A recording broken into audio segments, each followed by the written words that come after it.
podcastnya itu Karir Talk ya. Dan kebetulan saya adalah guru bahasa Indonesia, jadi agak belibet. Karir Talk? Karir Talk itu kita akan berbicara tentang bincang-bincang tentang karir. Oke. Ya, jadi nanti adik-adik mungkin ya, adik-adik, kakak-kakak, teteh-teteh semuanya, jika ada pertanyaan mengenai karir itu bagaimana sih, begitu, boleh disiapkan pertanyaan-pertanyaan yang Boleh ya Bu Dian. Emang tema karirnya apa?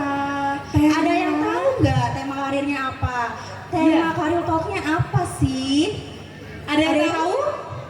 Oke, kita kasih tahu ya Bu Dian ya. Tema Karir Talk pada hari ini yaitu jelajah karir, kesempatan dan tantangan magang di luar negeri. Luar biasa. Iya. Temanya ini adalah kan kesempatan dan tantangan magang di luar negeri, begitu. Jadi misalkan kalau ada teteh-teteh, kakak-kakak yang ingin bekerja di luar negeri, Pas bisa. banget, ya. Betul. Jadi- Tidak hanya di luar negeri saja, Betul. tapi juga di dalam negeri. Tema ini tuh relate banget dengan para adik-adik aja kali manggilnya biar lebih Iya, akrab. boleh.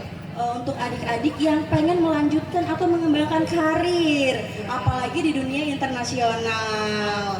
Ini momen yang tepat, jadi siapkan diri kalian untuk terlibat dalam acara ini. Jika ingin ditanyakan, silahkan tanyakan. Oke Bu Dian, sebelum lanjut, kita didukung sama siapa sih acara ini Bu Dian? Oh, luar biasa. Banyak sekali para pendukungnya atau sponsor pada kegiatan kita kali ini. Dari Karir Expo, yang pertama ada Dinas Koperasi dan UMKM Provinsi Banten, Kemudian ada dari PT Wings, Luwak White Coffee, Indo Cafe. dan Yakult. Oke, untuk media partnernya juga kita didukung nih. Oleh siapa yang pertama Bu Dian? Ada semburat.com, Distriknews.com, Zetizen, Banten Post Channel, Banten Post. dan Banten1.com. Nah, dan ini ada pendukung acara kita, Karir Talk. Luar gitu ya. biasa. Luar biasa sekaligus menjadi pembicara atau narasumber kita pada hari ini. Apa aja sih Bu Dian? Yang pertama itu ada dari PT Lutfi Rizky Abadi atau biasa kita sebutnya PT Lira, begitu ya Bu Oh, Ana? itu betul Lira itu singkatannya. Betul. Yang kedua ada siapa Bu Ana? BP3MI Banten. Dan yang ketiga ada ISO Jepang. Boleh tepuk tangan. Oke, ini kita ingin melihat semangat. Betul, sebelum kita bincang-bincang nih, Ada jargon. Betul, kayaknya nggak seru deh kalau misalkan Karir Talk tapi tanpa jargon, ya nggak sih? Tapi nanti adik-adik ke teman-teman semuanya harus mengikuti jargon kita ya. Jargon Karir Talk-nya itu apa? Oke, kita contohin dulu, nanti yang lain boleh ikutin ya. Sebenarnya ada gerakannya, tapi kayaknya susah nih ya. Ya, kita megangnya. udah anggun begini, begitu ya, mic-nya nanti takut jatuh. Jadi hanya kata-kata ucapan iya betul. Oke Bu Dian, Baik. mulai nih ya. Dari saya dulu, dari Bu Ana dulu. Saya dulu aja. Oh, boleh, Oke. silakan. Karir Expo, Eksplorasi karir, bangun jaringan, raih pekerjaan. Oke, lagi ya. Boleh sekali lagi mungkin ya. Tapi nanti teman-teman ikutan ya. Jadi gini kata-katanya. Misalkan kalau Bu Ana menyebutkan Karir Expo, nanti teman-teman jawabnya adalah eksplorasi karir, bangun jaringan, raih pekerjaan. Eksplorasi karir, Bangun jaringan, raih pekerjaan. Bisa ya? Bisa? Bisa. Bisa dong. Bisa. Apalagi teman saya yang di sini bisa sepertinya Sangat nih. semangat mensupport Oke. kita. Oh, latihan. Baik. Ya, Latihan oke. dulu. Baik. Yuk. Karir Expo, Eksplorasi karir, bangun jaringan, raih pekerjaan. Jangan lupa di terakhir tangan ya biar rame, oke? Baiklah, sekali lagi. Oke. Boleh sekali lagi. Karir Expo, Eksplorasi karir, bangun jaringan, raih pekerjaan. Wah, terima kasih banyak. Ini sudah semangat semuanya. Lalu kita sudah tidak usah berlama-lama karena memang ada narasumber kita yang sangat sungguh luar biasa ya. dan sepertinya ini audiensnya sudah tidak sabar Betul untuk sekali. mendengarkan perbincangan kita nih dengan para narasumber ya. Nanti ada tips dan triknya bagaimana cara kita bisa bekerja di luar negeri, kemudian bagaimana kita bisa membangun relasi yang baik, bagaimana cara kita bekerja dengan profesional, begitu. Betul. Ya. Dan juga akan di dijelaskan bagaimana cara memanfaatkan kesempatan magang yang ada dan bagaimana sih cara menghadapi tantangan di tempat magang seperti itu ya. Sebelumnya kita bacakan dulu ya CV-nya. Boleh. Mohon izin kepada Bapak narasumber ketika sudah kita panggil bisa langsung menaiki ke atas podium ya Bapak ya. Yang pertama yaitu Bapak Dadi Mulyadi, tempat tanggal lahir Pandeglang 6 Desember 1982, alamat Jalan Ciwaru Raya nomor 2 Komplek Depak, pekerjaan PNS, jabatan pengantar kerja ahli media, instansi Kementerian Perlindungan Pekerja Migran Indonesia atau BP2MI, unit kerja BP3MI Banten. Bapak dipersilakan ke atas panggung. Boleh tepuk tangan teman-teman untuk menyambut narasumber kita yang pertama dari BP3MI Banten. Baik, yang selanjutnya narasumber yang kedua yaitu saya bacakan CV-nya. Nama lengkap Muhammad Toha, tempat tanggal lahir Tangerang 22 Desember 1985, alamat Jalan Prabu Siliwangi, Kampung Gembor, RT 03 RW 02, Kelurahan Gembor, Kecamatan Priuk, Kota Tangerang. Jabatan Direktur Utama PT Lutfi Rizky Abadi. Pengalaman kerja PT Indokrami, PT Mero Sekawan Jaya, PT Pertiwi Alam Samudra. Mohon izin Bapak untuk naik ke atas pentas. Dan yang terakhir, Bapak Gigi Hartoyo, alamat Jalan Mars Selatan nomor 25 Kota Bandung, jabatan 2006 sampai 2010 Akun Eksekutif Raya Era Dimensi Promo PT Event Management, 2010 sampai 2017 Event Manager, 2017 sampai 2024 CEO Go Production, 2020 sampai 2024 Direktur PT Dewa Aksara Nusantara, 2024 sampai sekarang Ketua Yayasan Dewa Aksara Nusantara. Tepuk tangan dong buat yang lainnya. Kepada Bapak dipersilakan. Ya, mohon izin Bapak untuk ke depan.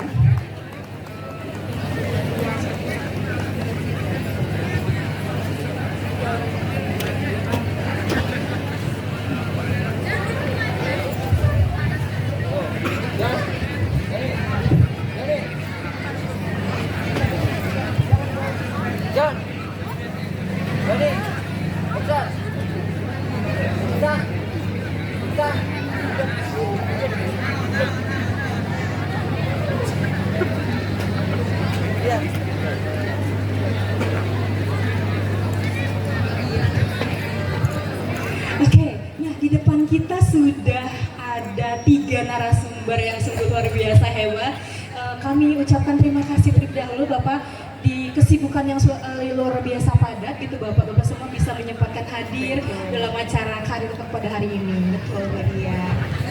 Kami ucapkan terima kasih ya Bapak ya sudah menyempatkan hadir di tengah teriknya matahari, tapi masih tetap semangat nih untuk memberi motivasi kepada rekan-rekan audiens ya Mbak Dian ya.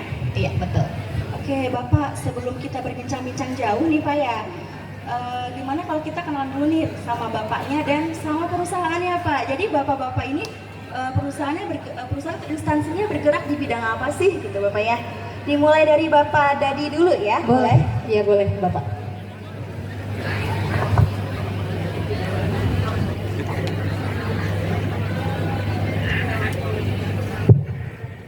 Terima kasih Bu Dian sama Bu Ana ya. Terima kasih. Assalamualaikum warahmatullahi wabarakatuh. Terima kasih kesempatannya. Kami dari BP2MI yang saat ini Kementerian Perlindungan Pekerja Migran Indonesia BP2MI. Kami unit kerja di BP3MI wilayah Provinsi Banten. Jadi kami adalah instansi pemerintah yang mengurusi, bisa bilang seperti itu ya, ketenagakerjaan luar negeri melalui proses penempatan pekerja migran ke negara penempatan tertentu. Yang kami tempatkan langsung yaitu adalah melalui skema G2G, government to government. Kemudian juga kami membantu pengawasan terhadap proses skema-skema yang lainnya. Pada pokoknya kami adalah instansi pemerintah yang mengurusi ketenagakerjaan penempatan luar negeri. Seperti itu. Nanti untuk detailnya kita dalami di diskusi aja ya. Terima kasih. Assalamualaikum warahmatullahi wabarakatuh. Waalaikumsalam warahmatullahi wabarakatuh. Jadi dari BPTKMI ini mengurusi tenaga kerja yang akan dikirim ke luar negeri begitu ya Pak ya. Penempatan di luar negeri, betul. Oke, boleh selanjutnya Bapak Toha mungkin. Baik,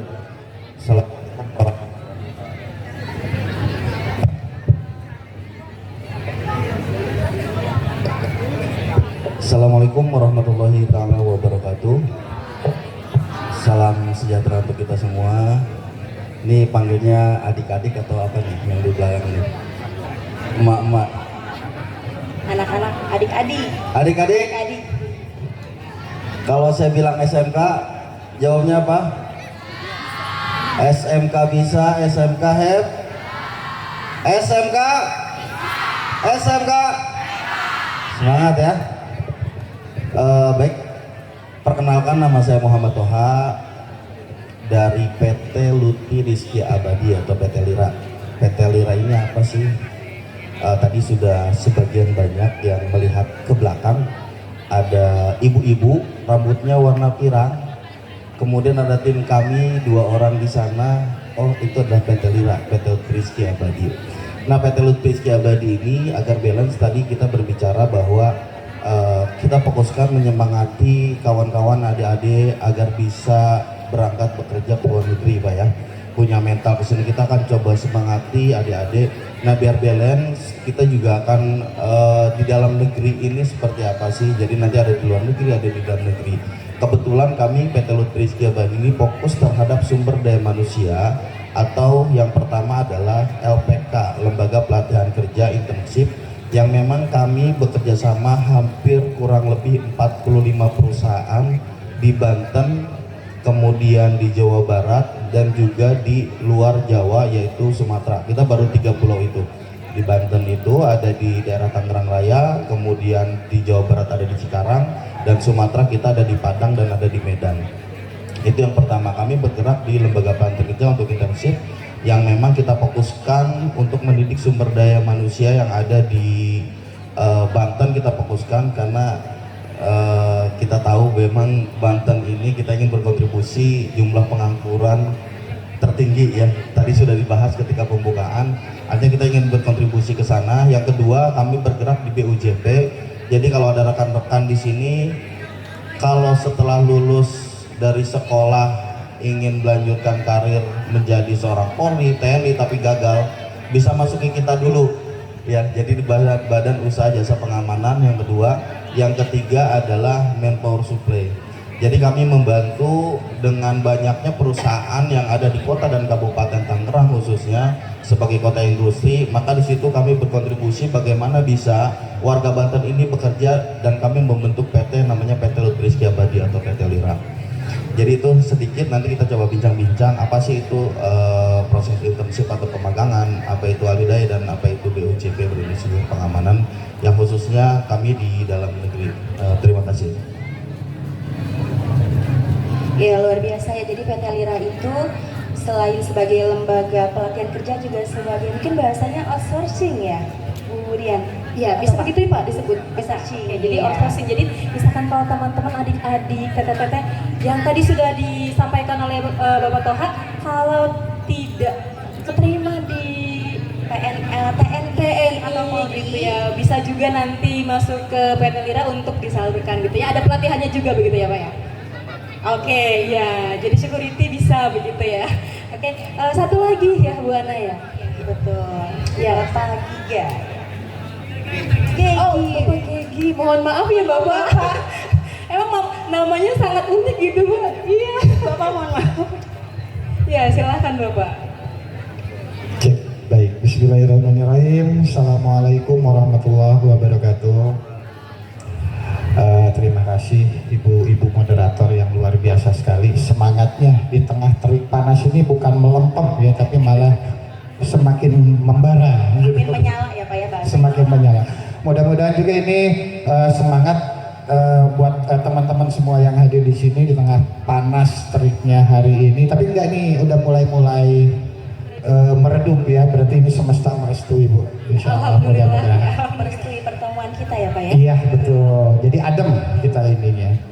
Baik, perkenalkan nama saya Gegi Hartoyo. Memang suka keserimpet Bu. Ada yang Egi, Dedi, Giga, Gagi, oh banyak. Gak apa-apa sudah dimaklum karena namanya agak sedikit aneh. Unik Pak. Unik Bu. Sekali Bapak, iya. Ya, jadi saya itu sekarang alhamdulillah punya satu perusahaan namanya PT Dewa Aksara Nusantara. Terus sekarang kami juga ada yayasannya, jadi Yayasan Dewa Aksara Nusantara, di mana kami sekarang ini berfokus kepada pelatihan bahasa dan budaya Jepang. Boleh dikatakan mungkin tadi sama kami dengan PT Lira ini adalah semacam LPK, tapi kami memang fokus untuk di Jepang. Jadi kami membantu menyiapkan sumber daya manusia dari Indonesia untuk kita bina, untuk kita didik menjadi mempunyai standarisasi untuk bisa bekerja atau magang di Jepang. Dan alhamdulillah ini dari SMK 8 ini Pak izin melaporkan juga pada kesempatan kali ini 2 bulan kemarin sudah dikirim ke kami Pak, ada 9 anak sedang dilatih di tempat kami untuk persiapan pemagangan ke Jepang. Sekarang mereka sedang berproses belajar, tapi alhamdulillah ini kita sudah dapat 1 anak-anak yang sudah lolos wawancara penempatan ke Jepang atas nama Ardi kalau nggak salah. Dari listrik. Dari teknik listrik. Ardi Darmawan, lulus bidang pekerjaan pengepresan logam lokasi di Hiroshima, Jepang. Alhamdulillah, boleh tepuk tangan. Ternyata ada dari alumni kita sudah yang lolos ya satu ya. Alhamdulillah lolos. Ini mereka baru 2 bulan pelatihan. Itu kan standarnya di tempat kami itu 3 bulan pelatihan, diikutkan wawancara, diikutkan sertifikasi, baru bisa mengikuti proses penempatan ke Jepang. Tapi ini alhamdulillah 2 bulan sudah qualified untuk ditempatkan di Jepang. Luar biasa. Insya Allah awal tahun ini Ardi ini akan berproses berangkat ke Jepang. Jadi teman-teman dari SMK 8 ini nanti ada nih awal tahun ini alumninya yang bekerja di Jepang. Insya Allah. Alhamdulillah, insya Allah ya Pak. Nah ini kenapa kita berfokus ke Jepang? Karena potensi untuk dunia kerja di Jepang itu sangat luar biasa sekali. Nanti mungkin di dalam diskusi kita bedah lebih dalam. Intinya program penempatan ke Jepang ini bisa menjadi peluang terbaik buat teman-teman sekarang yang ada di sini, terutama untuk itu tadi meniti karir. Ketika kita tahu jumlah pengangguran tadi di provinsi ini sekitar 7%, lapangan pekerjaan yang sempit dan lain sebagainya, ini Jepang terbuka lebar untuk teman-teman semua. Bagaimana caranya? Nanti kita bahas setelah sambil diskusi. Iya. Itu saja mungkin Bapak dan Ibu perkenalan dari saya. Terima kasih. Assalamualaikum warahmatullahi wabarakatuh. Waalaikumsalam warahmatullahi wabarakatuh. Wah, ini Luar sudah biasa sekali, menarik Ibu Dian. gitu ya. Betul. Tadi sudah dijelaskan 3 narasumber kita. Yang pertama itu dari lembaga instansi ya, pemerintah Ya, dari BP BP 3RI. Kemudian dari PT Lira yang fokusnya itu lebih ke dalam negeri ya Pak ya. Kemudian ada Bapak Gegi ya, fokusnya ini ke luar negeri ke Jepang. Jadi nanti bagi adik-adik teman-teman semua yang punya keinginan untuk ke luar negeri bisa nih. Katanya tadi kan sudah disampaikan bahwa negara Jepang itu membuka peluang selebar-lebarnya sebanyak-banyaknya. Iya, berarti ini sangat relate banget ya buat kalian yang ingin mengembangkan karir ke luar negeri, ini terutama ke Jepang. Iya. Oke. Untuk ini Pak, untuk konsep magang nih, karena kan kita ini simpang siur ya. Katanya magang itu pelatihan, tapi ada yang bilang magang itu Sudah bekerja. Jadi kita mau menyamakan persepsi dulu. Apakah konsep magang di Indonesia dan konsep magang di luar negeri khususnya Jepang begitu ya, itu sama? Karena memang teman-teman tuh kadang menganggapnya oh magang ya sudah ini hanya pelatihan, iya, pelatihan saja. 3 bulan setelah itu tidak berlanjut. Ya, tapi begitu. ada yang bilang juga magang itu ya sama aja kayak kontrak kerja gitu Pak ya. Mungkin boleh dijelaskan dari Bapak GG terlebih dahulu. Ya memang ini ada semacam apa ya, ada semacam stigma di masyarakat global terutama tentang pemagangan ke luar negeri ini. Jadi bahwa dikatakan katanya magang, tapi kok bekerja gitu. Kalau di Indonesia kan magang itu identik dengan ya belajar lah atau di job training atau apapun itu namanya. Ya karena kan kelas 12 juga ada magang gitu. Betul. Nah, kalau berdasarkan pengalaman kami dari setelah kurang lebih 20 tahun kami penempatan ke Jepang melalui program magang, yaitu kita juga kadang-kadang bingung ya, ini anak programnya magang, tapi di sana dipekerjakan.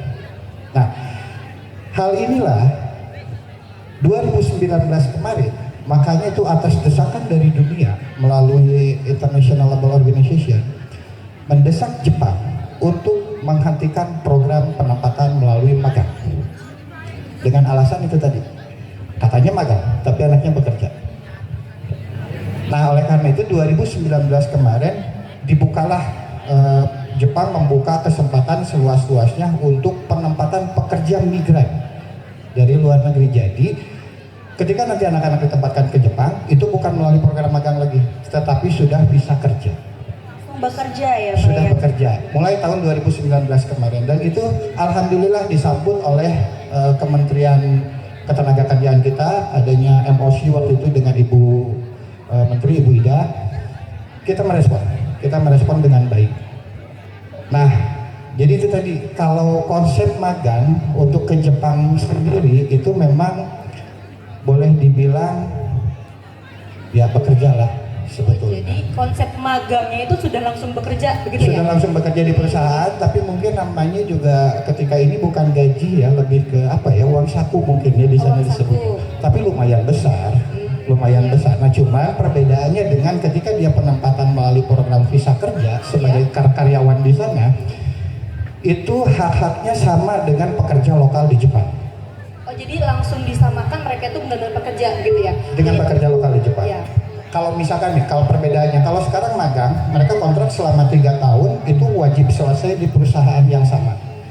Kalau nanti ketika mereka penempatannya melalui visa kerja, itu misalkan di tahun pertama mereka saya mau pingin pindah perusahaan atau pingin pindah job karena alasan misalkan gajinya lebih besar dan itu diperbolehkan cuti. Ada hak nanti di 5 tahun kedua mereka punya hak untuk membawa keluarganya dari Indonesia ke Jepang untuk tinggal di sana. Berbeda dengan yang magang. Kalau magang 3 tahun kontrak di satu perusahaan itu tidak ada hak untuk mengajukan cuti, ya intinya terikat ya. Plus dari sisi salary-nya pun jauh berbeda, hampir 2 kali lipat. Betul. Luar Kurang biasa lebih seperti sekali itu. ya Pak ya, kesejahteraannya terjamin ya. Untuk Bapak Toha? Ya, baik. Tadi sudah jelaskan untuk magang di luar negeri. Nah, saya berbicara di dalam negerinya ya, seperti apa. Kadang ada image magang ini memang hanya magang belajar gitu kan. Biasanya di fakultas-fakultas atau di universitas-universitas sekarang kan wajib magang. Nah, untuk peraturan magang sendiri memang ini ada proses pemagangan itu boleh dilaksanakan oleh pemerintah, kemudian oleh swasta inilah yang membentuk namanya lembaga pelatihan kerja. Nah, untuk kami PT Lutfiris Kiai Abadi sendiri atau PT Lira memang melaksanakan LPK atau pemagangan. Kalau tadi di Jepang itu 3 tahun ya, boleh diperpanjang 4 sampai 5 kalau nggak salah ya. Nah, kalau di Indonesia itu 6 sampai 1 tahun. Jadi selepas itu 6 bulan sampai 1 tahun. Nah, itu di Indonesia dengan pertama adalah 25 yang sudah kita jalankan, 25% itu adalah teori.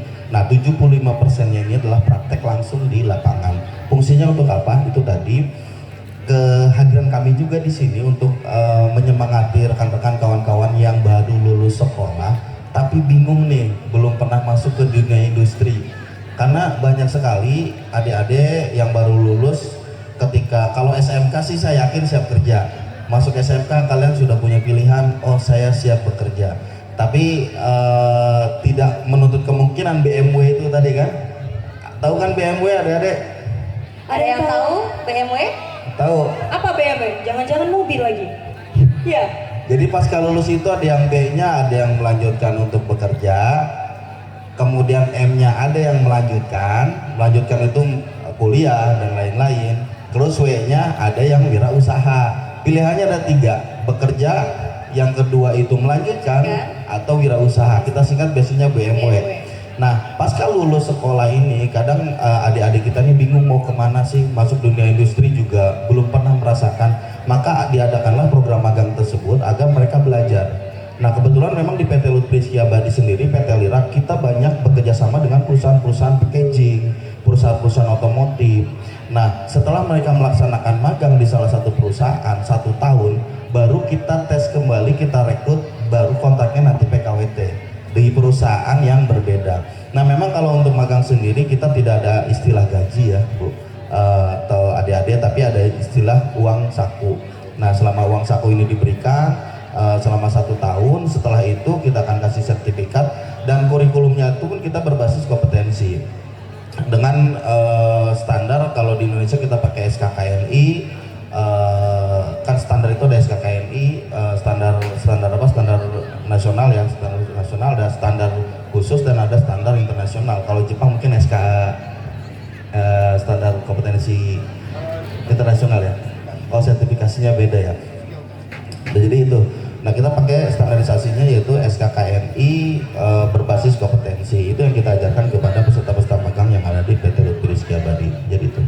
Jadi kalau di PT Lira itu selama setahun itu anak melakukan pelatihan ya Pak ya. Setelah itu langsung ditempatkan bekerja, tapi di perusahaan yang berbeda, langsung PKWT gitu Pak? Enggak, jadi 1 tahun itu nanti mereka, skill mereka kebangun atau tidak nih. Nanti kan kita ada evaluasi juga per 6 bulan, penilaian. Dari penilaian itu kan nanti kita dilihat dari soft skillnya, kemudian dari hard skillnya. Setelah 1 tahun melaksanakan magang, oh ternyata si anak ini memang kompeten. Nah, setelah dinyatakan kompeten, maka kita akan tawarkan kembali ke peserta magang. Ini ada perusahaan di packaging yang memang membutuhkan, karena dia sudah terlatih kan. Kebanyakan yang kita peserta magang itu di perusahaan packaging dan perusahaan otomotif. Nah, di perusahaan packaging ini kan seperti printing, itu perlu keahlian khusus. Cuman perlu digarisbawahi, untuk magang sendiri kita tidak boleh langsung kepada proses pegang, hanya sebagai asisten. Jadi mereka akan belajar melihat proses produknya seperti apa, dan dia hanya sebagai asisten printing, asisten pons, mesin standing pons dan lain-lain. Nah, setelah 1 tahun itu mereka akan dikasih sertifikat. Mudah-mudahan dari 1 tahun itu mereka sudah membekali, oh ternyata dunia industri ini seperti apa. Ditambah, pertama, jadi ada kolaborasi sebenarnya. Alumni Jepang yang sudah kesini kan tujuan khususnya adalah bagaimana bisa mandiri dan bisa berwirausaha di Indonesia. Nambah lagi nih pekerjaan. Jadi sebenarnya ada kolaborasi antara mereka pergi ke luar negeri, pulang membentuk wirausaha di negara kita dan supply dari kita gitu kan, gitu sih. Itu luar biasa ya Bapak ya. Jadi tetap harus dilihat pengembangan kompetensi dari siswanya ya Pak ya. Oke, untuk Bapak Dadi. Ya, terima kasih. Kalau tadi kembali ke pertanyaan semula ya, apakah magang itu dapat dipersamakan dengan bekerja begitu ya? Iya betul Pak. Karena sebetulnya beda-beda tipis gitu ya. Katanya magang tapi menerima upah begitu ya. Katanya bekerja tapi kok visanya tidak bekerja, seperti itu ya. Iya betul. Sebetulnya karena magang ini sebetulnya dulu itu sudah berlangsung sejak 31 tahun yang lalu ya. Jadi ini kalau kita bicara mundur ke belakang gitu ya, pada tahun 1993 dulu itu angka pengangguran tinggi, kemudian pemerintah berpikir bagaimana kita mengurai pengangguran ini gitu ya. Sementara juga lapangan pekerjaan dalam negeri saat itu juga ketersediaannya juga terbatas, ditambah juga angkatan kerja semakin tahun semakin bertambah seperti itu, sehingga kesempatan pekerja dalam negeri terbatas, tidak bisa diisi oleh angkatan kerja yang saat itu ada. Maka adalah program magang seperti itu. Nah, magang ini kemudian khususnya Jepang waktu itu ya, harapannya adalah pada saat putra-putri terbaik kita dulu ditempatkan magang ke sana, kemudian mendapatkan ilmu di sana, mendapatkan bagaimana bagaimana bekerja, etos kerja dan sebagainya sesuai dengan bidangnya masing-masing. Itu kemudian kembali ke Indonesia, ke tanah air, bisa memperoleh ilmu itu. Kemudian ilmu itu disampaikan kepada lingkungan terdekat di sekitarnya, kemudian tumbuh usaha-usaha baru, kemudian menciptakan lapangan pekerjaan baru. Seperti itu. Jadi tidak ketergantungan kepada bagaimana kita bekerja, tapi bagaimana juga kita mencari solusi, berupaya untuk menciptakan lapangan pekerjaan yang baru. Nah, salah satunya adalah dengan pembekalan terhadap putra-putra terbaik kita melalui program magang tersebut. Kemudian yang akhirnya di dalam proses magang itu mendapatkan kompensasi dalam bentuk finansial, itu mungkin bonus, tapi tidak bisa disamakan itu dengan gaji karena memang magang gitu, magang. Jadi seperti dibekali untuk mempelajari sesuatu, tapi ada bonus dari sisi finansialnya seperti itu. Jadi beda, tetap konteksnya berbeda. Magang tidak sama dengan bekerja, tidak hanya beda dari bagaimana prakteknya, tapi juga dari sisi administrasi dokumen juga berbeda. Seperti yang disampaikan tadi Pak Gegi, betul. Kemudian khususnya Jepang ini karena memang kebutuhan TKA-nya dibutuhkan banyak gitu Pak ya. Kemudian perundang-undangan di sana itu mengeluarkanlah di 2019 itu untuk boleh TKA untuk boleh bekerja di sana. Adalah yang namanya itu Tokutegino ya. Kemudian itu ada sebetulnya ini bagus. Kenapa? Karena untuk mengakomodir putra-putri kita yang sudah magang di sana bisa beralih statusnya dari magang menjadi bekerja. Yang tadinya bonus tadi yang kita terima dalam bentuk finansial itu kalau namanya bonus upah gitu kan, kalau tidak dalam konteks bekerja kan beda-beda, tergantung kemampuan di mana kita magang gitu ya. Tapi kalau bekerja kan tentunya juga ada standarisasinya sesuai dengan undang-undang ketenagakerjaan di sana, seperti itu. Jadi alhamdulillah kalau kami sih ya menangkap ini menjadi sesuatu yang baik sebetulnya, karena banyak sekali WNI kita yang bekerja, yang magang di sana, kalau ada kesempatan kemudian Jepang membuka diri untuk itu, beralih status dari magang menjadi bekerja, itu ya alhamdulillah sebetulnya. Tidak hanya untuk alih status magang untuk bekerja, tapi juga untuk mengakomodir yang masih ada di dalam negeri ini melalui pelatihan-pelatihan itu, kemudian kualifikasi yang terpenuhi dan bisa bekerja ke Jepang untuk bekerja pada 14 sektor di sana. Seperti itu. 17 ya. Bertambah berarti ya? Dari biasa ya? Ya, dari 14 ke 17. Ya, jadi ini buat adik-adik di sini ya, buat adik-adik di sini. Saya Pak Gigi, Pak Toha, Bu Ana dan Bu Dian, kalau saya ditanya, saya untuk berbicara kepada saya pada saat saya seusia adik-adik yang saat ini gitu, saya ditanya apa yang akan saya katakan kepada diri saya pada saya saat ini seusia adik-adik itu ya, saya nggak akan pikir dua kali bekerja di luar negeri. Kalau saya ya, kalau saya seperti itu. Kenapa? Saat ini tuh Gen Z itu udah lain Pak. Ini perlu buat informasi buat adik-adik yang di sini, ke kantor kami aja, ke kantor kami yang di Serang di sini, di wilayah Provinsi Banten, itu setiap hari ke Jepang tuh ada. Dan ini tidak hanya domain laki-laki, perempuan dari Rangkas Bitung, dari semana-mana, yang rentang usianya itu 20, 21, 22 gitu ya. Sayang, dulu mungkin kalau saya berkenalan lebih awal gitu Pak ya, dengan ini mungkin saya akan memilih itu juga, karena sayang potensinya, sayang kesempatannya, dan dimanfaatkan ini. Sepanjang apa? Sepanjang mekanisme prosedurnya ditempuh dengan cara yang betul. Ya. Jadi jangan lagi berpikiran bekerja ke luar negeri itu sebagai alternatif gitu ya. Kalau saya menjadi tujuan. Jadi adik-adik gimana goalsnya? Kalau dapat bekerja di dalam negeri, alhamdulillah. Tapi pada saat itu belum bisa kita peroleh bekerja ke luar negeri, don't worry, ada BP2MI. Gitu ya. Tangan ya. Gitu dulu. Silakan. Oke. Menarik nih perbincangan dari Bapak Dadi ya, bahwa benar sekali anak milenial Gen Z ini sekarang banyak yang dipertimbangkan Pak kalau untuk jangan cari pekerjaan, pelatihan atau Iya, tempat betul. itu banyak lah dipertimbangkan. Misalkan katanya tempatnya kejauhan, Nah, betul. nggak boleh sama orang tua.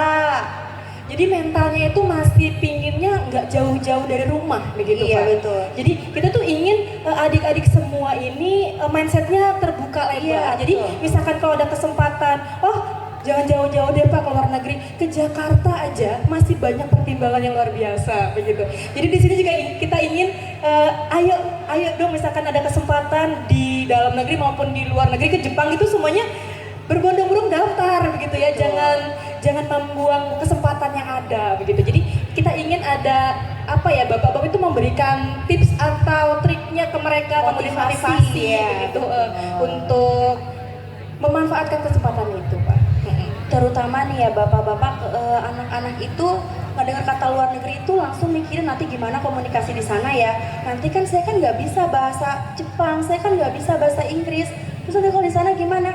Untuk ada nggak sih Pak bentuk pelatihan bahasa? Kan kita kalau di bahasa Inggris itu mengenalnya TOEFL ya, tes Iya, TOEFL. betul. Kalau untuk di bahasa Jepang itu apakah ada tes khusus bahasa Jepang? Terus itu bisa dikatakan kita itu mampu berbahasa Jepang itu apa nih namanya? Itu dari mana Pak? Dari penilaian itu dari mana gitu? Ya mungkin dari Bapak Gedi. Baik, ini Jepang jadi sorotan nih Pak. Ini ya padahal apa namanya? Oke, untuk ke Jepang, jadi memang tadi disampaikan ya betul, anak-anak milenial sekarang agak-agak sedikit berbeda dengan zaman kita dahulu.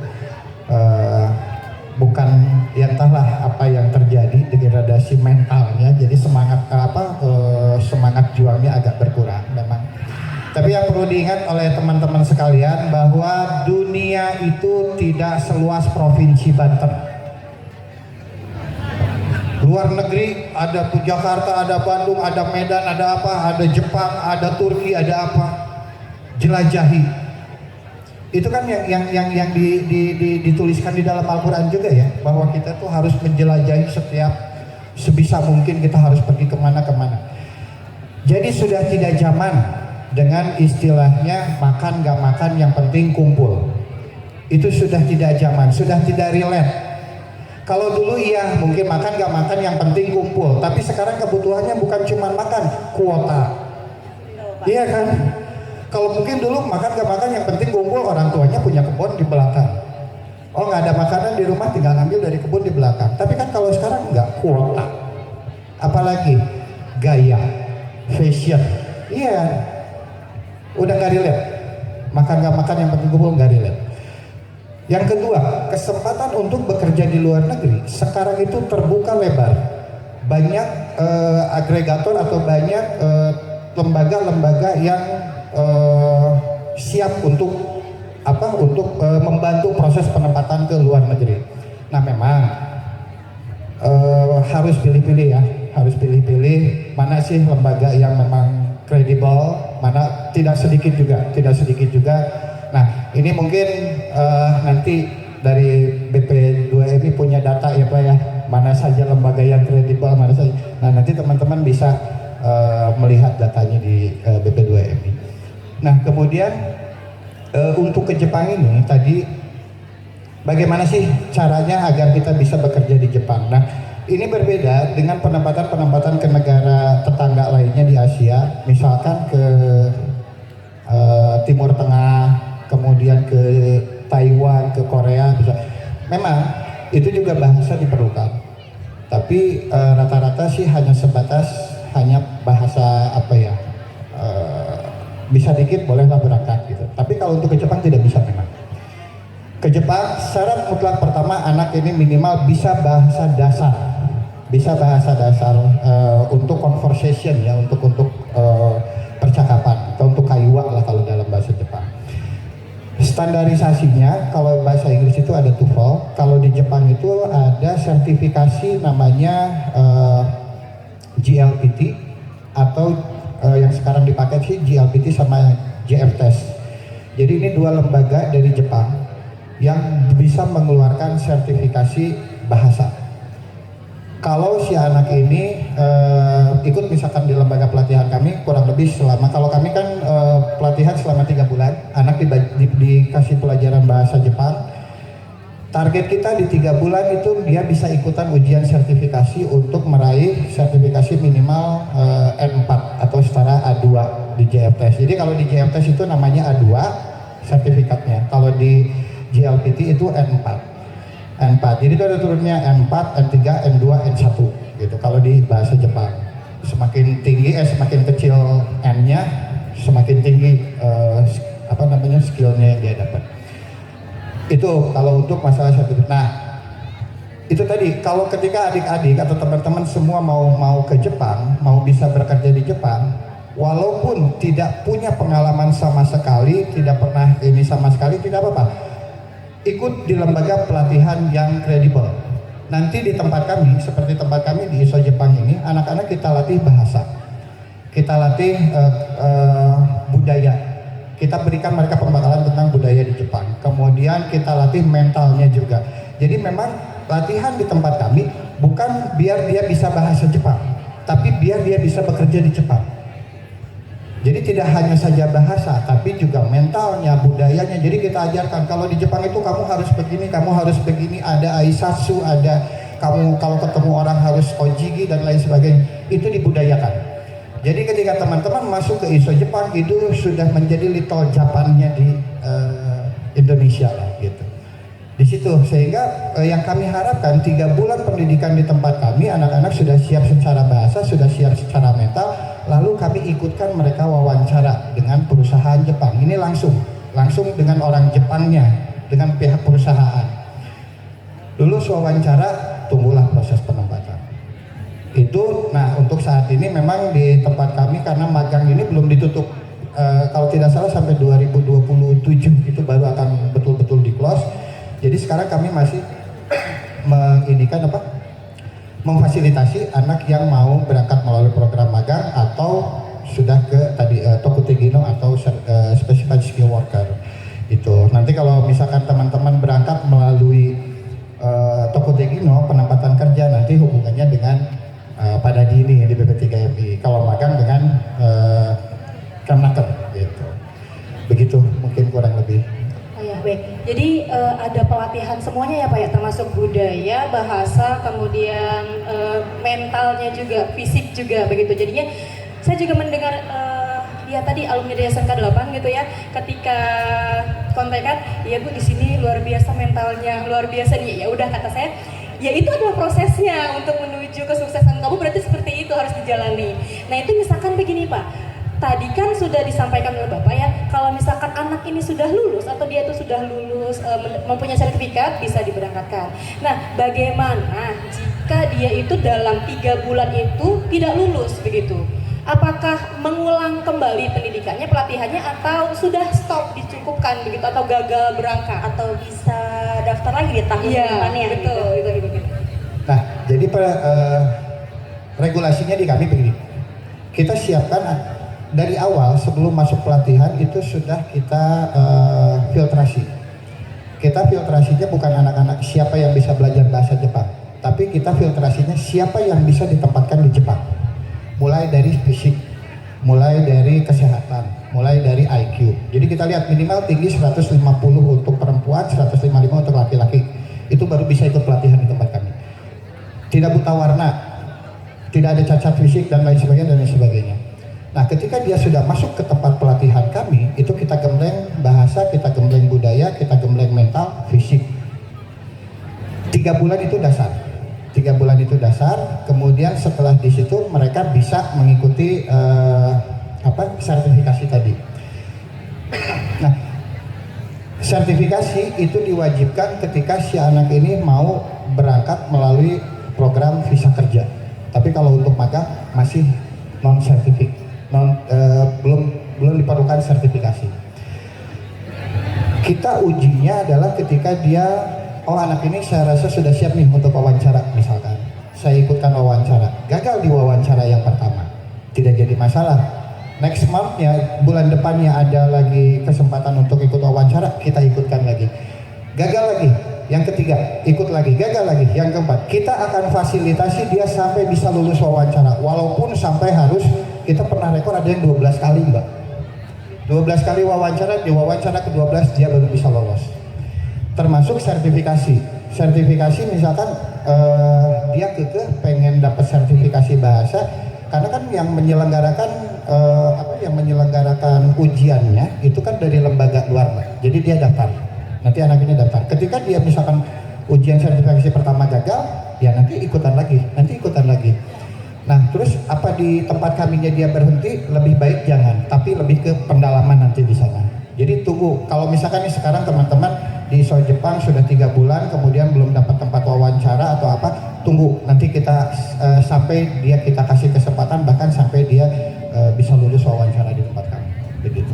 Oh jadi kalau misalkan 3 bulan mengikuti pertama gagal, boleh lagi ada lagi, jadi terus berlanjut. Masih begitu ada ya? kesempatan Masih ada ya. kesempatan sampai dia benar-benar lolos nanti berangkat gitu ya. Misal, jadi yang masuk dari SMK 8 ini, yang sekarang ya teman-teman ada 9 orang, insya Allah kami akan fasilitasi 9 orang ini sampai ke penempatan ke Jepang. Asal anaknya semangat juangnya tinggi. Karena kan gagal 1 kali, jangan menyerah.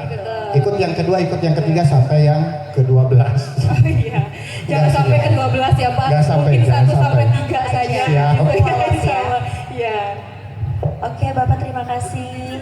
Untuk Pak Toha, di PT Lira ini peluang bidang apa aja sih Pak yang tersedia? Terus apakah peluang itu harus disesuaikan pada saat sesuai dengan jurusan mereka saat menempuh pendidikan?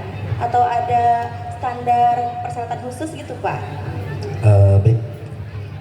Pertama adalah ini yang perlu kita sampaikan juga ke adik-adik di sini, jangan sampai galau ya, kalau bahasa ininya jangan sampai galau ketika nanti lulus sekolah mau jadi apa. Harusnya pertanyaan itu sudah harus disiapkan sekarang nih, biasanya kelas 12 nih lulusannya jurusan apa, ada yang jurusan mesin ya kan, ada yang jurusan otomotif, kemudian apalagi di sini ada jurusan listrik, perkantoran sampai ke pertanian.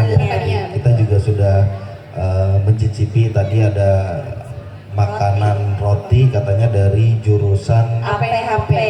Ini aplaus untuk jurusan APHP. Boleh tepuk tangannya dong. Tadi sudah mencicipi hidangan yang telah disediakan, itu hasil anak kami. Iya, artinya kita ada seleksi sebenarnya juga di kita juga ada seleksi.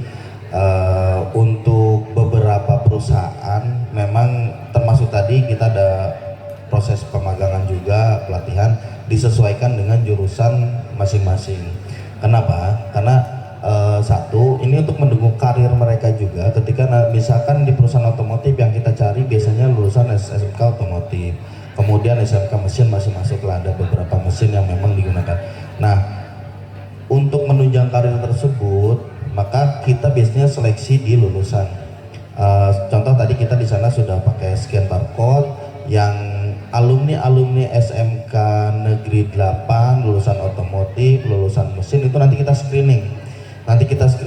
Lalu kita panggil, maka siap-siap tuh tadi yang sudah ngebarcode di belakang kita, itu nanti akan kita screening. Mana lulusan yang SMK otomotif, mana yang lulusan SMK mesin dan lain-lain, itu akan kita screening dan kita tawarkan kepada mereka, ini loh peluang-peluang yang memang sesuai dengan jurusan masing-masing. Jadi jangan sampai nanti jurusannya apa, kerjanya apa, ya syukur-syukur kalau mampu gitu. Cuman terkadang ya khawatir galau ketika nanti sudah magang 1 tahun, masuk ke dunia industri yang lain, oke, berbekal pengalaman sertifikasi dari kita. Cuman terkadang perusahaan melihat dari ini lulusan saya justru tadi itu yang BMW itu wirausaha. Nanti kan pilihan ada di adik-adik, mau melanjutkan untuk bekerja atau melanjutkan kuliah atau kuliah sambil bekerja, itu bisa juga, atau itu tadi wirausaha. Peluangnya saya bilang keren. Salah satu SMK bisa menghasilkan, kalau saya rasa sih tadi rasanya lebih enak dari yang toko gede yang ada kincirnya itu, tapi saya nggak mau nyebutin. Oh iya. Ya, ini keren. Jadi bisa jadi nanti lulusan dari sini berwirausaha, kemudian menghasilkan sesuatu, membuka lapangan pekerjaan yang lebih. Jadi kalau dari kami sih PT Lira men-screening ulang sesuai dengan jurusan, tapi nanti kita tawarkan kepada kandidat apakah mau. Tadi memang jadi masalah juga kadang, oh kejauhan, oh katanya orang tuanya nggak boleh. Padahal saya orang Tangerang, sekolah di Serang. Ya, saya dulu sekolah di Serang, subuh-subuh berangkat. Kenapa saya sekolah di Serang? Karena di Tangerang banyak tawuran, Bu. Jadi saya sekolah di Serang aman, paling ketemunya orang Bojonegoro, orang Bojonegara, orang Ciamas, ya teman-teman sekolahnya dulu. Jadi Genjet ini emang sangat unik. Dulu orang-orang Tangerang banyak sekolah ke Serang, ya, karena kawan-kawan saya dari Balaraja, dari Cikupa, itu banyak sekolahnya ke sini, ke sebelum zonase, ya.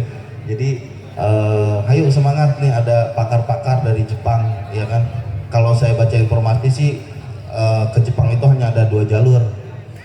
Pertama adalah melalui kementerian, ya. Yang kedua melalui SO. Nah, SO ini itu tadi cari datanya ke Bapak, karena di sini ada orang-orang hebat nih. Mana di SO Kemenaker nanti dicek mana yang memang SO-nya. Ini SO itu apa? Ada yang tahu nggak? Jangan SO nggak tahu lagi itu kan. Apa tahu? Neng tahu Neng? Apa SO? Sending, organization. Jadi istilahnya SO lah, penyalur kalau bahasa kita biasanya melalui LPK, ya, lembaga. Nah itu nanti datanya boleh dilihat ke Bapak ini. Jadi mana yang kredibel, karena khawatir banyak penipuan. Kalau yang di depan ini saya jamin 100% itu. Ya, terima kasih Bapak. Untuk Bapak Dadi, kalau di BP3MI itu ada bentuk pelatihan, Pak. Pelatihannya pelatihan apa aja, dan itu biasanya ada biaya khususnya nggak sih, Pak? Atau ini gratis untuk siswa-siswa kita nih, Pak? Spesial. Tapi sebelumnya saya boleh berdiri dulu ya. Boleh dong, Ini Pak. saya pengen menyapa dulu adik-adik. Halo. Hai. Ini calon orang-orang sukses. Amin. Ya. Jadi mohon dimanfaatkan informasi ini ya adik-adik ya. Gadgetnya mohon disimpan dulu. Mohon izin ibu bapak ya. Ya. Jadi karena adik-adik tidak pernah tahu dari informasi mana adik-adik bisa sukses. Ya gitu ya adik-adik ya. Ya. Jadi tadi ini kita sudah bicara Jepang nih. Bu Dian, Bu Ana ya. Ada nggak sih negara yang lain gitu ya? Iya betul Pak, Ada penasaran. yang penasaran ya? Di kami di PP2MI ada yang namanya ke Taiwan. Ke Taiwan ya. Nanti ini yang relate sama SMK ya. Taiwan. Melalui apa? Melalui spesial placement program to Taiwan. Itu lebih singkat dari proses penempatan melalui skema yang lainnya. Jadi SP2T itu berprosesnya di kantor kami, verifikasi dokumen di kantor kami, proses job matchingnya di kantor kami, interview kemudian dengan calon end usernya dengan kami, sampai proses pengurusan dokumen juga dibantu oleh kami. Berapa? Apakah ada biayanya gitu kan ya? Biayanya sepanjang biaya itu untuk kebutuhan jati diri saja. Paspor, medical check up, sama SKCK. Yang lainnya itu ditanggung oleh pemberi kerja. Alhamdulillah di tahun ini 2 warga Banten sudah berhasil berproses melalui SP2T. Yang satu namanya Faisal itu dari Kebon Jahe ya kalau nggak salah. Yang satu lagi Dikri itu dari Kramat Watu, dan itu lulusan SMK tahun lalu. Luar biasa ya Bapak, jadi nggak mesti harus S1, S2, S3 Enggak. untuk Taiwan Nah, ya Pak makanya ya? ini anak-anak adik-adik yang saat ini SMK itu sebetulnya peluangnya terbuka lebar, khususnya untuk Taiwan sama Korea Selatan. Korea, Ibu tahu lowongan ke Korea berapa? Adik-adik tahu nggak? Yang di sini yang suka nonton drakor siapa? Ini yang suka K-pop, drakor tuh. Yang saat ini masih cuma nonton drakor, kemudian pengen ke Korea siapa? Nah, luar biasa banyak Pak. Pengen Tahu nggak? nyatanya Pak. Setiap tahun lowongan Korea itu berapa yang dibuka? Untuk Indonesia 5.000 lowongan untuk Korea Selatan. Dan adik-adik tahu berapa pelamar yang masuk ke kantor kami dalam setiap tahun? Tahu? Lowongan yang ada 5.000. pendaftar dokumen yang masuk ke kantor kami 63.000. Itu artinya apa? Di luar sana adik-adiknya udah Terbuka. bicaranya udah luar negeri saat ini, Pak. Iya betul. Begitu ya. Jadi manfaatkan. Untuk ke Korea Selatan itu ya ada manufaktur, kemudian ada perikanan, kemudian ada servis, yang satu di servis yang hard skill gitu ya, yang satu lagi yang di soft skill yang condong ke hospitality seperti itu. Nah itu gambaran aja sebetulnya ya. Nah tadi ke Taiwan juga sama, manufaktur juga ada di pengolahan kain, garment gitu ya, kemudian sampai pengelasan pipa, piping dan sebagainya gitu ya.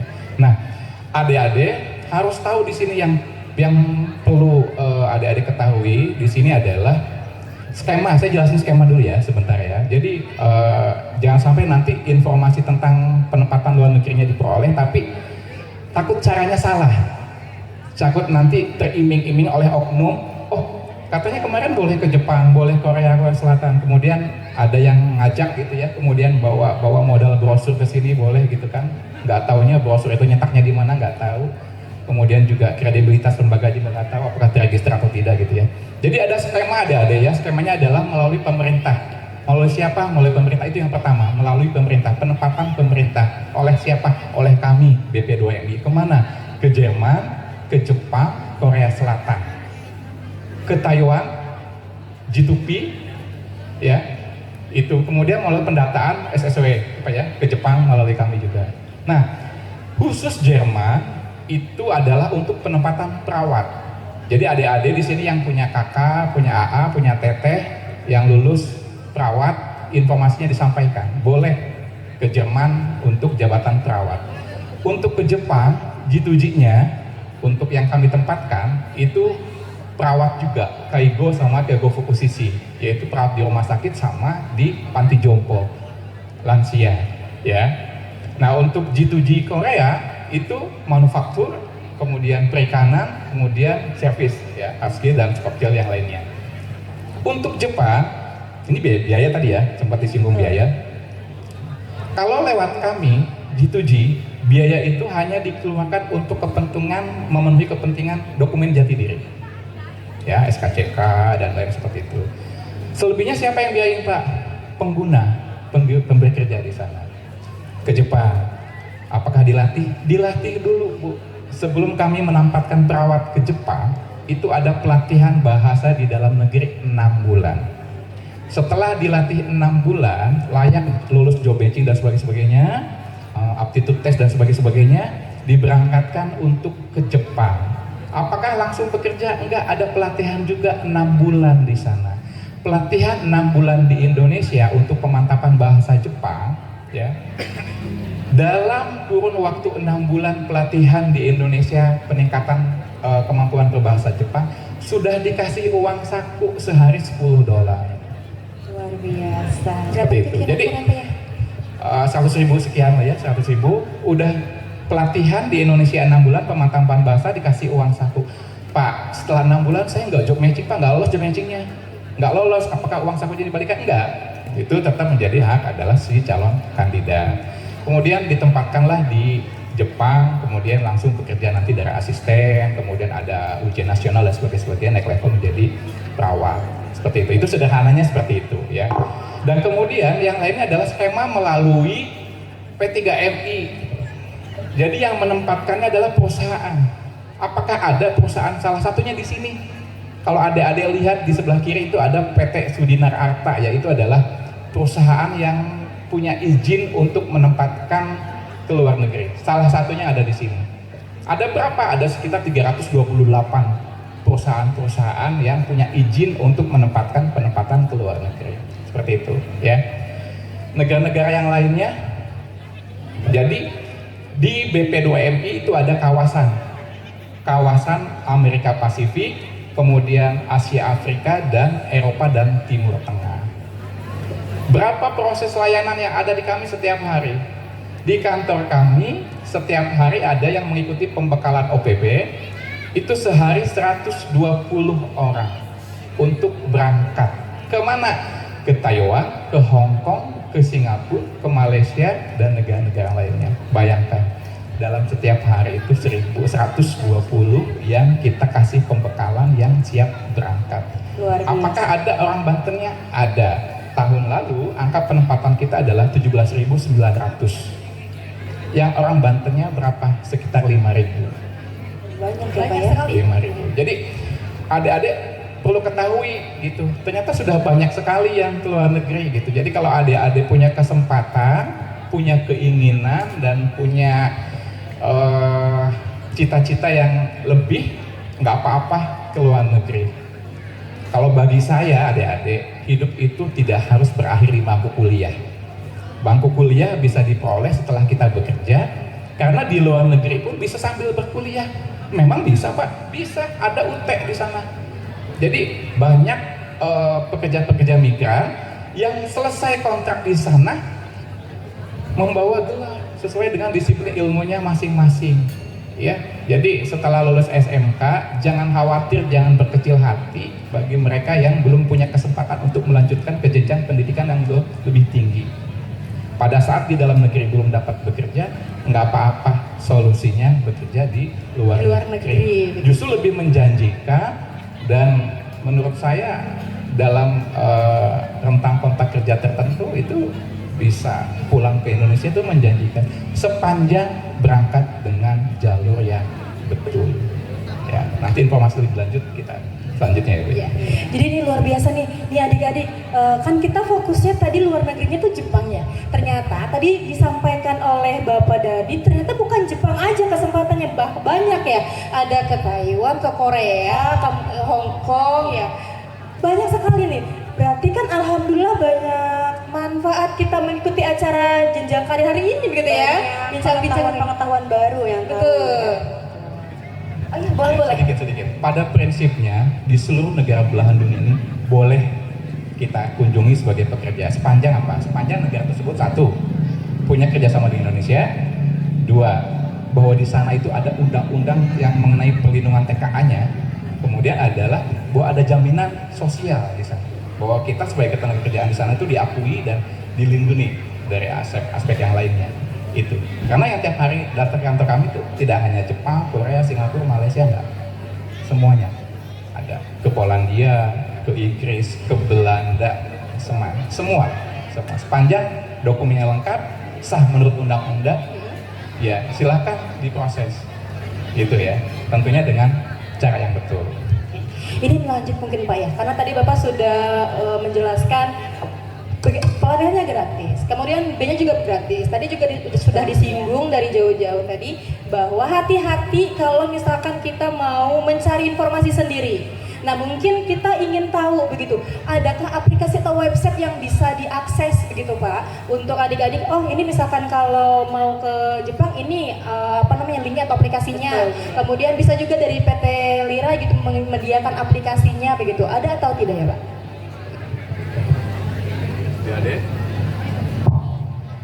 Sudah ada yang punya akun siap kerja nggak? Sudah ada. Mungkin di sini ada alumni yang sudah punya akun siap kerja. Jadi nanti masuk ke aplikasi siap kerja. Di situ nanti ada informasi lowongannya dalam dan luar negeri seperti itu ya. Jadi masuk akun ke sana. Tapi mungkin kalau yang masih sedang sekolah kelas 1, kelas 2, kelas 3 mungkin belum ya. Karena bisa masuk ke akun itu adalah gate-nya itu adalah dari NIK. Jadi kalau yang belum punya NIK belum bisa masuk ke akun siap kerja. Nggak apa-apa, nanti kalau memang sudah bisa punya KTP nanti masuk ke siap kerja ya. Nanti di situ ada lowongan dalam luar negeri. Nanti pada saat memilih luar negeri nanti terkoneksi ke Cisco P2MI. Cisco DP nanti masuk di situ, masuk ke sistemnya, milih nanti temanya mau apa, mau SSW, mau SP2T dan sebagainya, seperti itu ya. Jadi adik-adik juga harus tahu itu. Saya tadi jangan sampai nanti salah informasi ya, yang terkait dengan pelatihan tadi. Kalau kita kan bicaranya regulasi ya, kami dari sisi pemerintah selalu bicaranya adalah regulasi. Nah kaitannya dengan pelatihan, sebetulnya pelatihan itu bisa dilakukan di mana saja. Artinya untuk menunjang kompetensi kita itu boleh formal dan informal. Boleh formal misalkan melalui kursus-kursus pendidikan formal seperti jenjang SD, SMP dan sebagainya gitu ya. Itu juga bisa dibuktikan. Nah, saat ini undang-undang kita itu bicara mengenai pelatihan itu tidak masuk ke dalam tahapan proses penempatan. Jadi pada saat si calon pekerja ini memilih kualifikasi yang dia minta, itu dalam keadaan ready, dalam keadaan sudah kompeten. Adapun nanti pengembangan kompetensinya itu adalah akan dilakukan oleh si end user, akan menjadi pemberi kerjanya, gitu ya, seperti itu. Jadi adik-adik seperti itu, boleh silakan belajar boleh di mana saja, yang penting pada saat tes itu bisa. Contoh di kami untuk penempatan Korea Selatan, itu sepanjang pada saat tes bisa, ya alhamdulillah, berarti namanya lolos EPS topik ya. Karena untuk ke Korea itu ketenagakerjaan di sana mensyaratkan harus bahasa Korea dan harus bisa bahasa Jepang, N4, N5 atau setara dengan A2 untuk A4 gitu ya, seperti itu. Jadi silakan belajarnya di mana saja, cuman pada saat tes itu bisa. Jerman belum mensyaratkan bahasa Jerman karena nanti akan dilatih setelah lolos, job matching lolos, akan dilatih di kami selama 9 bulan untuk memantapkan bahasa dari B1 menjadi B2, kemudian terbang. Pada saat job matching didampingi oleh kami dan penerjemah di kantor kami langsung di Ciwauraya ya. Jadi adik-adik kalau tahu tuh di FKIP Untirta ya, di situ. Itu nanti kami juga ada proses job matching di situ dengan end user di Jerman. Nggak mesti bisa bahasa Jerman, nanti akan ada penerjemah. Nggak mesti bisa bahasa Taiwan, karena nanti akan ada penerjemah juga. Jadi punya kemampuan bahasa tambahan, alhamdulillah. Tapi kalaupun belum punya, nggak apa-apa, akan ada pemantapan bahasa sebelum ditempatkan. Gitu. Terima kasih Bapak Dedi. Bapak Toha ya, website-nya Pak. Websitenya untuk PT Lira sendiri kita masih menggunakan Instagram ya, karena kalau untuk website sendiri kita gunakan untuk marketing kita. Nah, jadi kita biasanya update untuk lowongan pekerjaan itu melalui Instagram kita, ada di @lutfirizkyabadi. Jadi kalau adik-adik punya Instagram nih atau yang baru lulus, boleh di follow Instagram kita di @lutfirizkyabadi. Jadi kita biasanya di situ update untuk info-info loker perusahaan-perusahaan mana yang membutuhkan sesuai dengan kualifikasi yang diinginkan. Nah, untuk ini sendiri saya sempat baca informasi, untuk informasi yang jepang.magangln.id itu apakah masih bisa untuk Kemnaker. Jadi untuk informasi-informasi terkait di mana sih ada program pelatihan magang itu bisa di jepang.magangln.id. Nah, itu sih. Terima kasih Bapak Toha, karena yang kita tahu itu sekarang banyak oknum yang tidak bertanggung jawab ya Pak ya, membuat website dengan lowongan pekerjaan tapi ternyata dimintai biaya, setelah itu menghilang gitu. Ya, untuk Bapak Gegi, iya. Itu tadi kalau misalkan untuk tahu lembaga mana sih yang kredibel, sekarang itu kan ya memang orang bisa bikin website seini mungkin, secepat mungkin, se-Instagram, sebagus mungkin dan sebagainya. Tapi track record di dunia digital itu kan terdetek ya ininya. Makanya ketika misalkan teman-teman nanti, oh ini apa sih LPK ini, misalkan searching di Google-nya, searching di IG-nya, lihat track record-nya seperti apa. Kalau misalkan memang bisa mengakses ke ke kementerian, di situ juga sudah terdata dengan lengkap mana-mana saja SO yang terdaftar di sana. Kemudian di BP3MI juga sudah ada di Cisco ya Pak ya.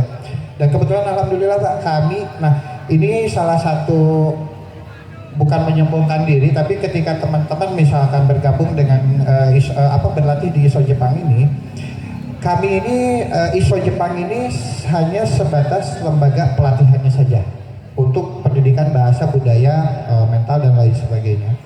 Nah, tapi kami juga punya dua lembaga lagi, dua perusahaan lagi. Yang pertama LPPR Indonesia, di mana dia memiliki izin sebagai sending organization. yang tadi disampaikan Pak Alira, untuk pemberangkatan magang ke luar negeri itu izinnya harus SO, Sending Organization. Itu ada di kami namanya LPPR Indonesia. Nah sekarang 2019 kemarin itu dibuka untuk program visa kerja ke Jepang, Tokutei no. Alhamdulillah itu kan kalau untuk penempatan kerja melalui visa kerja itu yang penempatannya melalui P3MI. 2024 ini kan alhamdulillah ya Pak, ke Jepang itu program P2P sudah dibuka. Alhamdulillah kami menjadi salah satu pionir Pak. PT Multi Lintas Buana Raya Pak bisa menempatkan pekerja migran ke Jepang. Ya, itu beliau. Alhamdulillah kita menjadi sudah terdaftar di Siskom itu bahwa lembaga kami PT Multi Lintas Buana Raya ini sudah bisa menempatkan ke Jepang melalui visa kerja. Nah ini track record data-data inilah yang perlu teman-teman pelajari terkait lembaga mana sih yang sebetulnya kredibel. Maksudnya bukan di kami saja, ketika ada PT Anu, silahkan dilihat dulu kredibilitasnya. Nah itu. Kemudian terkait tadi peluang kerja ke Jepang itu luar biasa ya. Kalau tadi Korea itu 5.000 per tahun Pak ya. Jepang ketika dia menyatakan 2019 ini membuka program SSW atau Tokutei no, itu kebutuhan mereka adalah di 345.140 orang untuk penempatan di 14 sektor bidang pekerjaan formal ya. 2024 sampai 2029 ternyata naik. Sekarang kebutuhannya sudah di 820.000 orang untuk 17 sektor bidang pekerjaan. Meningkat, bukan menurun. Dan Indonesia mungkin belum 10%-nya kita bisa menempatkan ke sana.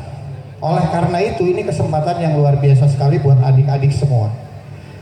Tidak perlu lihat background kalian asalnya apa, saya dari tata boga, saya dari otomotif, saya dari mana, ingin bekerja di Jepang di bidang perhotelan, di bidang pengolahan makanan, itu sah, bisa melalui pelatihan terlebih dahulu. Seperti itu.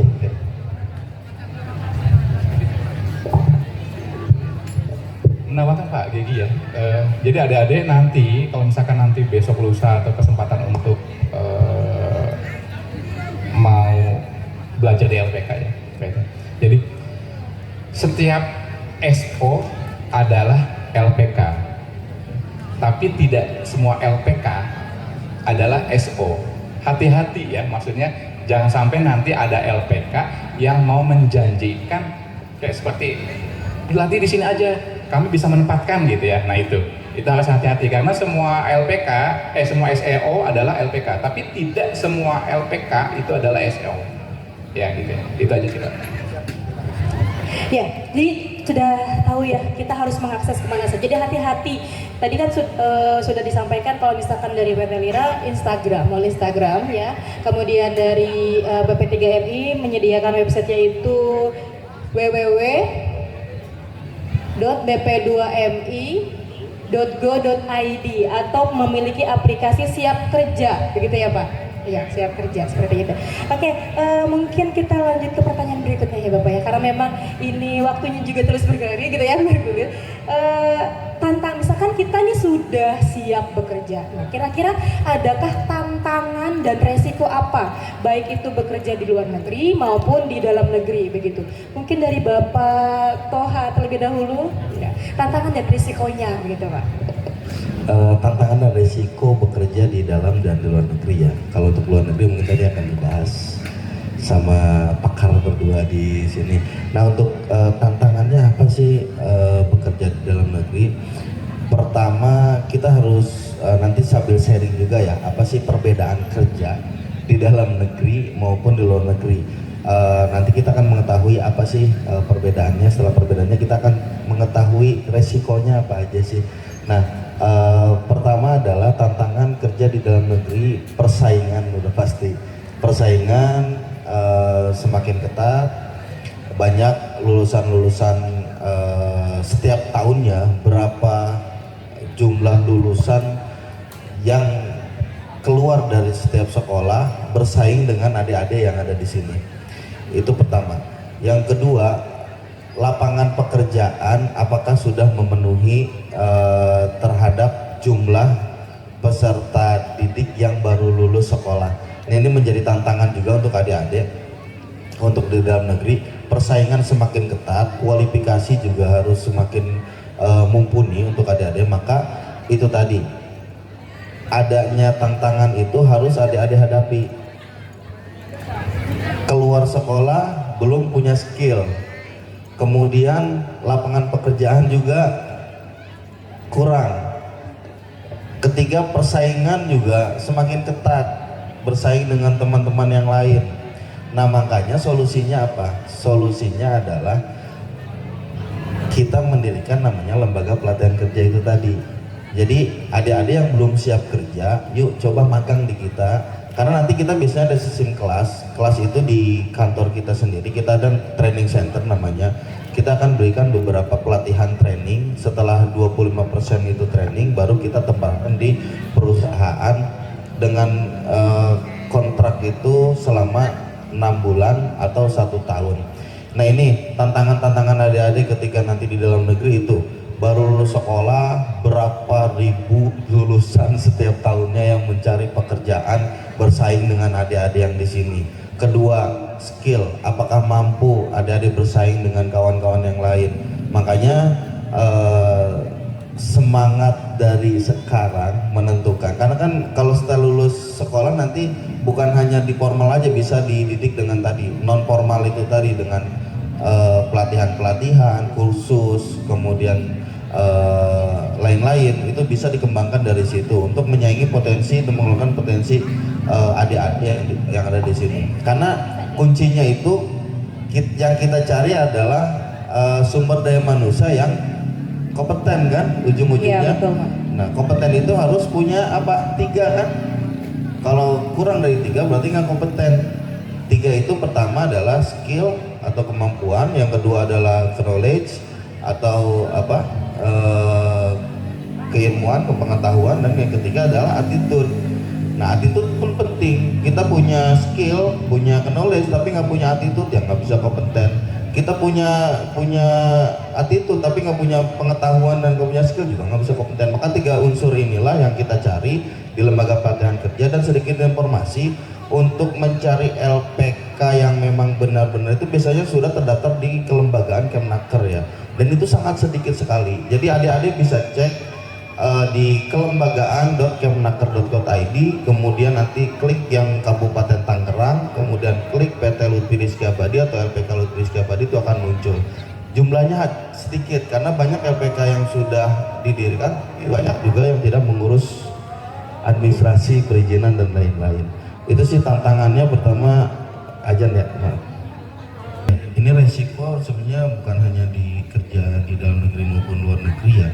Yang saya cuman pesan, ada banyak sekali bertebaran orang-orang yang tidak bertanggung jawab yang mengatakan dirinya ini calo.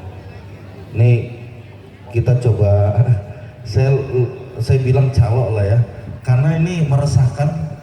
Jangan sampai adik-adik setelah lulus sekolah tergiur pengen masuk kerja, bayar duit, apalagi duit duluan. Ini pesan saya, jangan sampai ingin kerja ngasih duit duluan. Ini kebanyakan di Indonesia seperti ini nih bu budayanya. Makanya kita sama-sama yuk coba informasikan, coba ramaikan ketika masuk kerja pakai uang terlebih dahulu. Ya, ini banyak dimanfaatkan sekali oleh oknum-oknum yang tidak bertanggung jawab. Apalagi ke luar negeri kan biayanya cukup lumayan khawatir. Maka dari sekarang kita coba edukasi kepada adik-adik yang baru lulus, jangan cuma memikirkan pengen dapat kerjaan apa aja lah, yang penting saya kerja. Konsepnya dirubah. Jangan berkonsep saya yang penting kerja.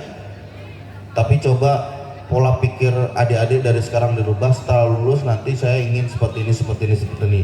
Apalagi di sekolah ini tadi sudah ada proyek pelatihan membuat kue, ini potensinya cukup besar.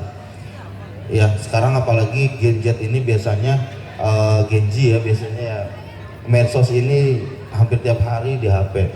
Saya melihat adik-adik saya pun adik-adik saya langsung. Jadi kalau bukan promosi sih ya, tapi saya nggak mau nyebutin mereknya. Beliau karena gengsi tidak mau bekerja, akhirnya membuka usaha sendiri, membuat brand sendiri, kemudian didaftarkan haki dan lain-lain, dan alhamdulillah sekarang cuman modal dari HP, lab segala macam sampai kerjasama dengan 2 perusahaan pabrik, Bu. Kalah saya juga sebenarnya. Ini ada yang Genji, dia bisa memproduksi sepatu sih produknya, ya. Terus dia all shop, jualan all shop, sampai mobilnya pun kalah dari mobil saya. Padahal cuma dari HP aja gitu kan.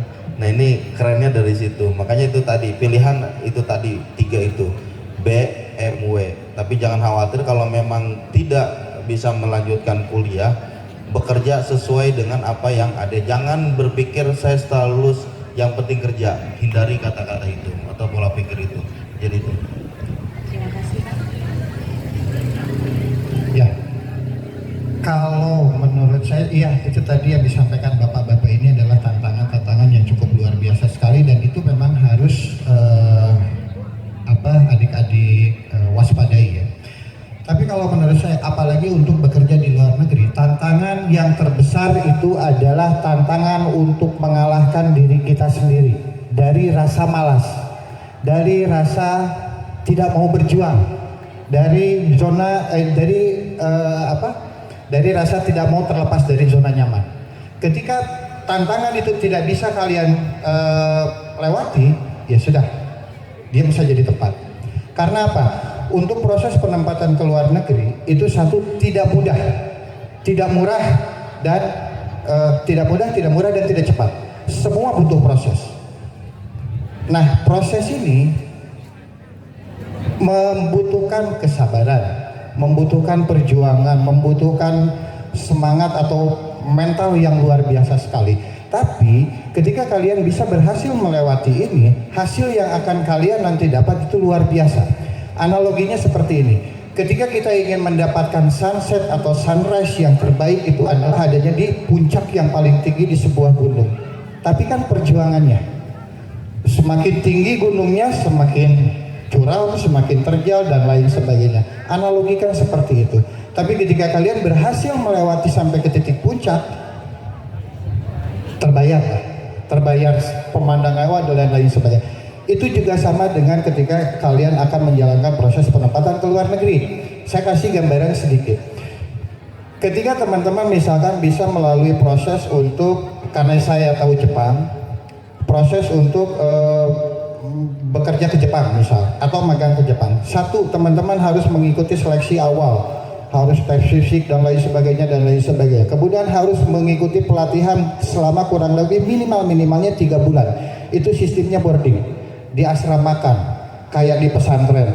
Di asrama kami, jangan berharap kalian di sana bisa tenang, bisa nyaman. Tidak, dari pagi sampai dari bangun tidur sampai kalian tidur lagi itu sudah kita siap. Cek. Itu sudah kita siapkan jadwalnya. Di tempat kalian di sana selama kurang lebih 3 bulan. Tapi setelah kalian nanti bisa lulus wawancara, kemudian bisa berhasil ditempatkan ke Jepang, bayangkan lulusan SMK seperti yang tadi teman kalian Ardi itu, nanti dia di awal tahun nanti berangkat ke Jepang. Pertama kali dia menginjak ke Jepang, dia akan ikut masuk ke Senta. Senta itu semacam tempat training center dulu sebelum masuk ke perusahaan.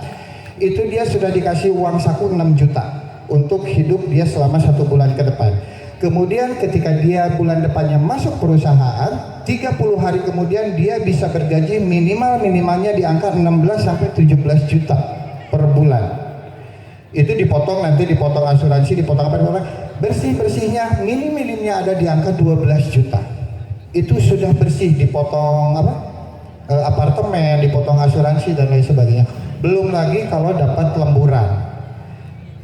Rata-rata anak-anak yang melalui proses magang, penempatan untuk magang, itu angka penghasilan per bulan bisa di angka 12 sampai 15 juta per bulan bersih.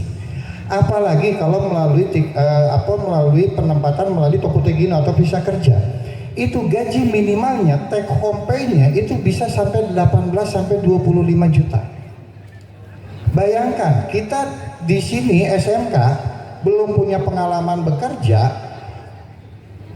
bisa mendapatkan benefit sebesar itu. Nah, bagaimana nih kalau kita di Banten ini pengen bergaji di atas di atas 2 digit, ini harus bekerja berapa lama, pendidikan tingkat apa ya Bu ya? Saya juga sampai sekarang ini belum menyentuh gaji berdigit-digit. Nah ini luar biasa sekali, makanya betul tadi kata Pak Dadi di awal, kita mungkin terlalu cepat lahir ya Pak ya. Kalau kita lahirnya sekarang, mungkin bekerja ke luar negeri itu adalah tujuan, bukan pilihan. Dulu bekerja ke luar negeri itu susah karena kita kan jauh dari orang tua, kangen dan lain sebagainya. Sekarang kan dunia itu sudah ada di sini, ada di genggaman. Kita kangen sama orang tua kita sedang di Jepang, kangen sama orang tua kita, tinggal video call, lancar, real time. Dulu itu nggak seperti itu. Nah makanya sekarang itu tantangan terbesar kalau menurut saya adalah mengalahkan mental kita sendiri. Ayo, ingat ini sekalian ini juga ya, memotivasi teman-teman bahwa siapa kita hari ini